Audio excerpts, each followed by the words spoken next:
Okay, good evening, everyone. We're continuing in the Mesilas Yesharim. Hopefully, we're going to end the first chapter today. And we're on the words klolo shel davar.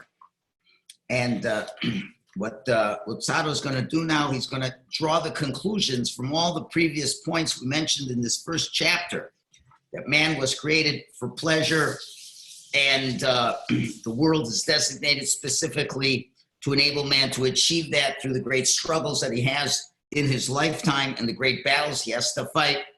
So therefore, he writes the following, Klolo shel davar.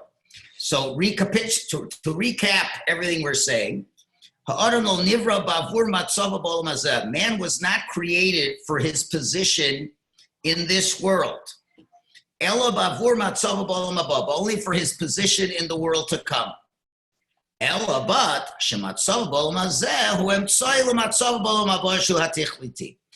the position that he is in this world is a means to the reality of the world to come, which is the ultimate goal. And therefore we see many statements from the rabbis. They all are saying besignon echad, with the same style, where they're medamim ol mazel l'makom uzman ha'achana, where they compare this world to a place and time of preparation. And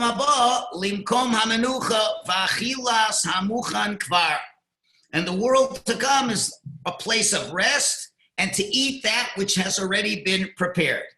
And he quotes a Mishnah in Avos that says, that this world is like an antechamber. Or, as he mentions the Gemara Erevin, Hayom la'asosam, today to do them, umachar lekabel scharam, and tomorrow to receive their rewards. He continues, and now he says, on top of the fact that we use statements from Gemara, which that should be enough, but now let's even look at it logically. He says, V'tira be'emes, if you really look at it truthfully, nobody with any rational mind could believe that the goal of the creation of man is for his position in this world. It's impossible for a rational individual to believe that God created man for the sole purpose to live in this world. Why? What is life for man in this world? Is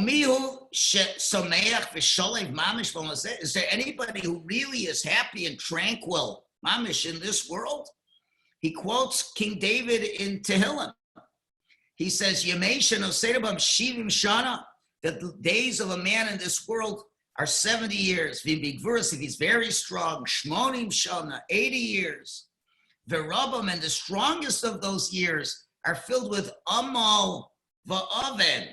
They're filled with lots of hard work and lots of iniquity. Meaning to say, bekame mine tsar, with all kinds of suffering, v'choloyim, and sicknesses, umachovim, and pains, utrados, and all kinds of burdens in one's life. So the life is full of difficulty. Life is a hard thing to go through. And after all the difficulties, it's one of the classic lines now, Vecher Kozos. And after spending your whole life going through these difficult things, you know what you get at the end? Hamaves, death. That's how it ends. And he concludes this little section, Echad mini Olaf, not even 1 in 1,000, Yimotza sheyar be'olam lo, hanochas v'shalva miti. Not even 1 in 1,000 can be found to whom the world has provided an abundance of gratification and true peace.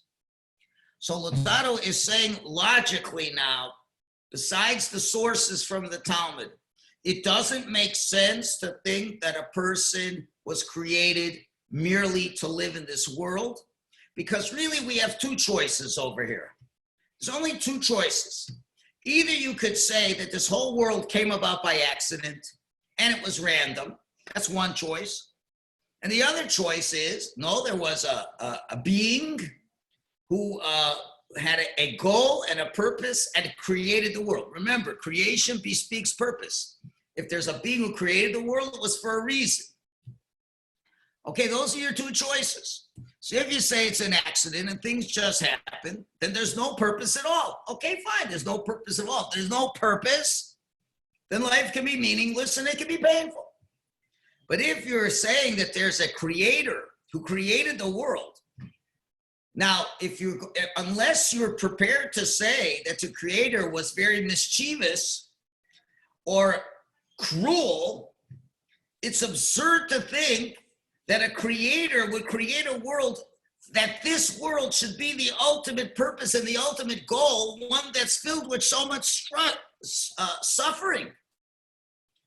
So Lutzaro's pointing out that the proportion of misery to contentment in this world is so overwhelmingly top-heavy on the negative side that one would have to attribute either God is extremely inept or that he's totally cruel. Because how could he be created such a world where there's so much suffering? And you want to say this is a God of wisdom, justice, and benevolence when there's so much suffering in this world?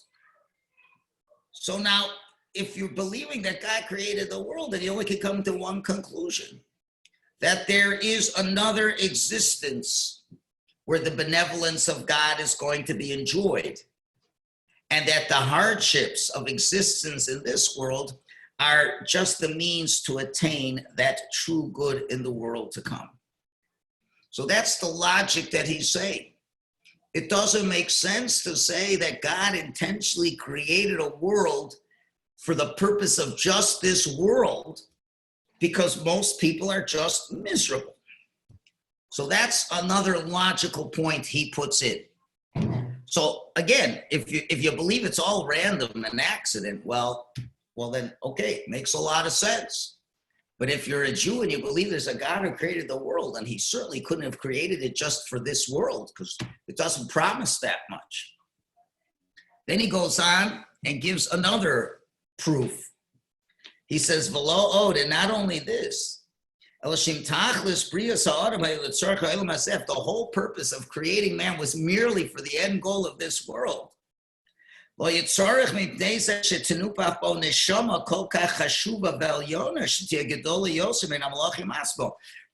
would God, if it's only to live in this world, why would God blow a divine soul that is so significant and so supernal, that's greater than the angels itself? Why would God put the human being with a soul? And certainly the soul doesn't get any nachas from all the pleasures in this world.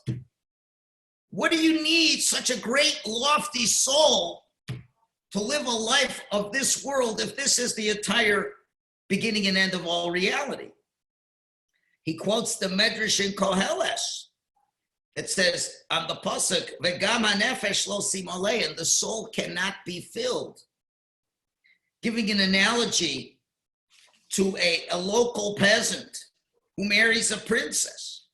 And the Medrash says, no matter what, the local peasant can give her everything that he thinks is really important things. All those pleasures of the world. Now, what does a peasant think is such a great thing? Something very cheap and inadequate. Whatever he'll give her, she's not going to enjoy it. Why? Because she is a sophisticated being. The peasant is not able to please the princess because she's used to much more refined things. So to the rabbis say in Pirkei Avos, he adds, Al korcha tanotzer, al korcha tanolad, against your will you were formed, and against your will you were created. Why? So Luzzatto says, Ki ein haneshama oheves ha'olam hazeh, because the soul does not like this world klal at all. The soul does not like this world. Ela adraba, but the opposite. Moeshes ba, he's repulsed by it. Because there's nothing in this world that can make the soul happy. It's a spiritual entity. The spiritual entity is looking for spiritual things, and this world is filled with physical things. So certainly in Kemvare Lahaya Bore, Habore Yisparch Bria Latachlashu Neged Chuka V'Nimismena, certainly God would not create an entity whose whole existence opposes its nature, and which to be in a place that opposes its nature and it despises. Why would God put a soul in a place that it despises? It gets no pleasure out of being in the world. If that's all it's about is this world, if it's only about this world, now, of course, Lutzado's presupposing that you agree that we have a soul. You agree that a Jew is an eternal being. But once you accept that idea that a Jew is an eternal being, so why would God give you a soul to be in this world? So therefore, Lutzado is saying that logically, number one, that God, if he's the creator, and if it was only for this world, he did a really rotten job, which we can't say. And number two, why would he give us a soul that's totally, to be put in a world that's totally incompatible with it, because physical pleasures don't do anything for the soul. And the divine soul is going through a very unpleasant ordeal. So why would God do that if this world was the only purpose? And we could add another point beyond what Lutzado says. I don't think it would argue with that. There's an expression that says ignorance is bliss. Or as it says in Koheles, the wiser one is, the more one suffers. There is a correlation between increased wisdom and and increase in distress. Cows in a pasture are spared worries, anxieties, and depressions, which people have to go through. Even animals in the wild are far less stressed than intelligent human beings. Now, if the goal of life was to achieve contentment on earth, then giving man superior intelligence was a big mistake. Man would have been far better off functioning with animal instinct characteristics of the lower forms of life.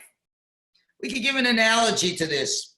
For example, if you see a child dressed in a coat that the sleeves are way longer than his arms and the legs are falling to the ground and the jacket's almost to the ground, what's he doing? He's wearing his father's clothes, obviously, and clothes that are so far beyond his size are not designed for him. That we understand. So if we appreciate the vastness of the human intellect, it's clear that the human being was not designed primarily to a man to achieve maximum contentment in this world, from this world only.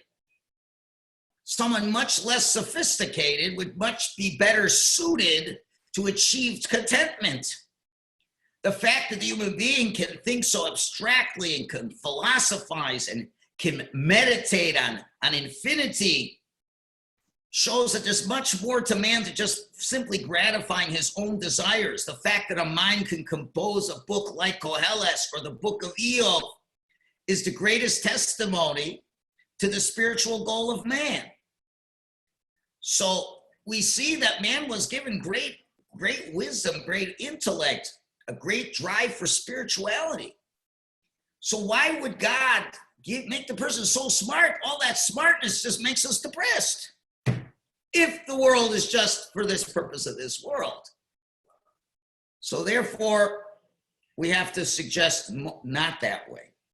And therefore, Lutzado continues, and he says, Ella briaso shela adam lamatzavo ba'olam habahi, but rather the creation of man is for his position in the world to come.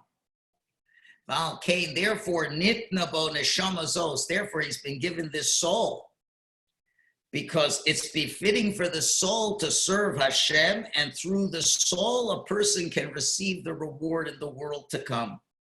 So therefore, even though the soul is repelled by this world, but still, to the contrary, the soul can still love this world. How is that? Even though we've just said that the soul does not love this world, because worldly pleasures and indulgences are not anything that the soul is interested in. But if this world is merely an antechamber and it's the vehicle whereby the soul can attain eternal good in Olam Haba, then maybe, yes, for sure, the soul can appreciate and even desire this world, not for the world itself, but what it can lead to. Let's give a marshal. Let's have a person who's a very clean person. He always makes sure that there's no dirt on himself. Very hygienic person. He's repulsed by even a speck of dirt that would be on his body. And yet, let's say he has a skin disease or an ailment, and he needs to have a therapeutic mud packs put on his body to take away the pain that's on his skin or in his joints.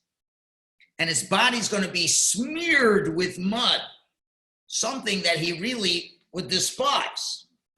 But the anticipation that the mud packs will bring him relief, it now makes him look at the mud in a different way. And he puts a positive value for the mud insofar that it's able to alleviate the distress it is in. So we could use that analogy for the divine soul that is existentially repelled by the earthly world and its physical indulgences.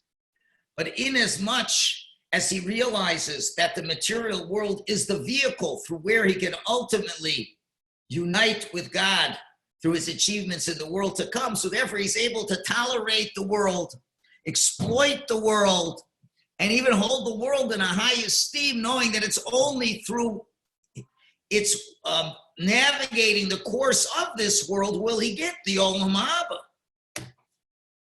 And even more than that, as we mentioned yesterday, the Hasidus tells us that we can even take earthly objects and change them into spiritual objects, and to give them kedusha.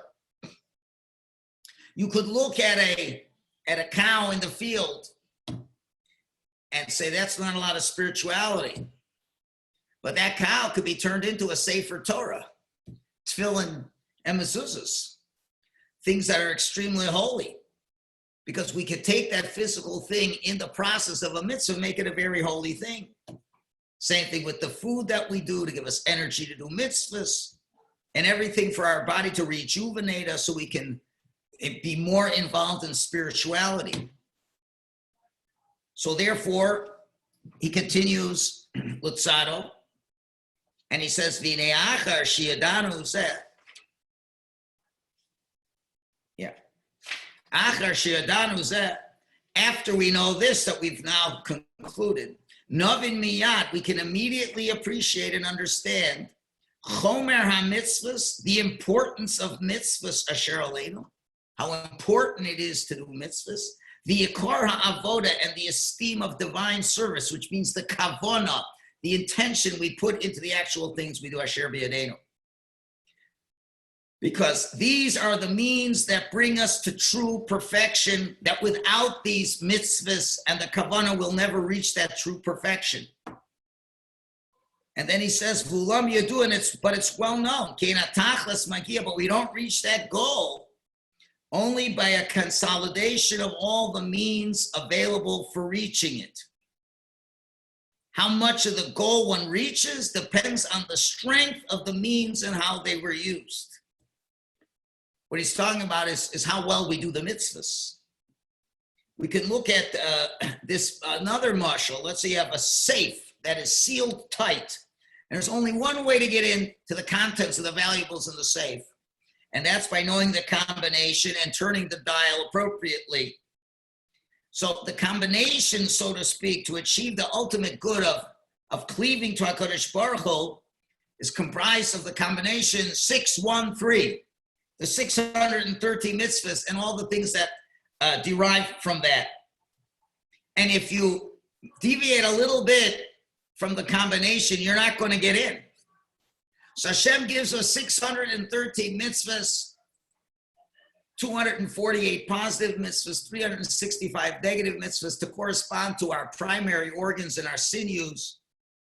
and each mitzvah corresponds to that, and there's a spiritual energy behind each and every aspect of our physical body, and we're meant to perfect ourselves, and that we need all 613 mitzvahs. And in the absence of any of them, if we don't have the right combination, we can't totally get in. I know there's certain mitzvahs we cannot do nowadays, and there's answers to that question. Kol Yisrael Arevim Zeh Lo Zeh, all Jews are interconnected with each other. If we believe in all the mitzvahs, we assist other Jews who can do mitzvahs that we're not able to do. If we connect historically to our past and continue the traditions, we connect even to the times of the Beis HaMikdash, where mitzvahs were done then that can't be done now. There is a way that God will see it by our studying the Torah of all the mitzvahs. It's like we do all the mitzvahs. So it is possible to reach that level of perfection and get the combination of the 613 combination. But in our analogy, when we talked about if you don't have the combination, there is one way you could still get in, and that's if you blow up the safe. If you blow up the safe, do that. But that's where the analogy falls short. There is no way to blow up the safe spiritually here. And there's only one method for us to get to the jewels inside of our soul, and that's by the 613 mitzvahs and how we connect to Hashem. That's the only way we can do this. So now that we understand what the game of life is all about, Luzzatto continues, Beata, now Vade, it's certain. So what do we really have to focus on now? Hushadiktuk, shiadaktek al-yin ha-mitzvah avoda. He says it's certain the precision which we have to take in regard to mitzvahs and the service of God must be extremely exacting. We have to be very particular to do mitzvahs exactly right. And he compares that to people who weigh gold or jewels, how they exercise the utmost precision because of their great value. Why is that? Because mitzvahs, doing them, result in the ultimate perfection and the eternal wealth of a Jew. And there's certainly nothing more worthy than that. You know, in life, there could be tolerance for errors in certain ways, and it varies depending on what you're doing. Let's say you're a butcher. You're a butcher and you have to cut a couple slices of steak. And let's say you have to cut them a 1/2 inch thick steak. No, if you're a couple millimeters off, high or low, it's not going to be the end of the world. But on the other hand, if you're a surgeon operating on a vital organ, let's say in the brain, there's no room for any error because it's extremely important surgery. Luzzatto is using the example of a jeweler's scale in contrast to, let's say, a grocer's scale, where a grocer who's just weighing potatoes and vegetables, if you're off, okay, you lose a little bit, it might not a big deal, but when you're weighing jewelry, every little amount is worth tens of thousands of dollars. So let's think about it. We're talking about our eternal existence. And our eternal existence in Olam Haba is predicated entirely on our performance of 613 mitzvahs. So you'd figure we do a good job of those 613 mitzvahs because we're dealing with eternal consequences. We're dealing with our real eternity. There's nothing more valuable than that. So therefore, we'd have to weigh the actions of the mitzvahs that we do in order to make sure that and certainly if you had taking some money, you'd make sure it wasn't counterfeit. So certainly we have to make sure that our avodas Hashem is not counterfeit. And we'd be very careful that we do mitzvahs in precisely the way they're meant to be done because there's eternal consequences to it. So now he summarizes everything and all the points we've mentioned so far in this chapter. And he says we may thus conclude that the essence of a man's existence in this world is only to fulfill the mitzvahs, to serve God, and to withstand trials. Partaking of the pleasures of the world is appropriate only insofar as they aid and assist the person to provide him with a pleasant disposition and clarity of thought.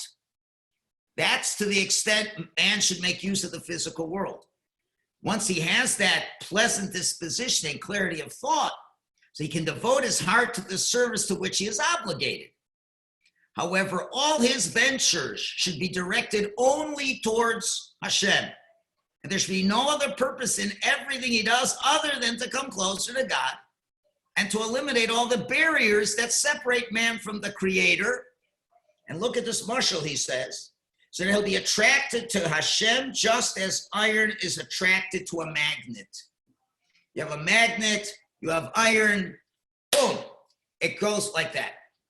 We have an neshama, it's attracted naturally to Hashem to be davuk, instantly like that. What's the only thing that can make it that the iron will not be attracted to the magnet? It's those barriers. We have to eliminate those barriers. What are the barriers? He says, these barriers are the earthly pleasures. Whatever can be a means to enhance this closeness should be pursued and retained. Whatever one thinks will be deterrent to this closeness should be avoided, just as one flees from fire. Again, nobody stays near a fire. You run from a fire. Anything that is a barrier between us and Hashem, we should run away like from fire. So, therefore, Luzzatto is saying, there's nothing wrong with the physical pleasures in this world. If they're used appropriately, they're used to enhance your avodas Hashem. You should eat healthy food. You should go to bed on time.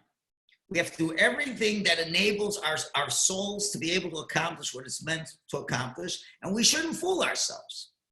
We have to be honest with ourselves. How much of this physical world do you actually need to take part of? And anything that's more than what you need should be avoided. And it's very hard to be truthful with oneself. And the most important thing Luzzatto is saying, that to be able to do mitzvahs properly means eliminating the barriers that obstruct man's bonding with Hashem. The soul, like that magnet, the metal to the magnet, craves to be united to his source. It's a natural attraction.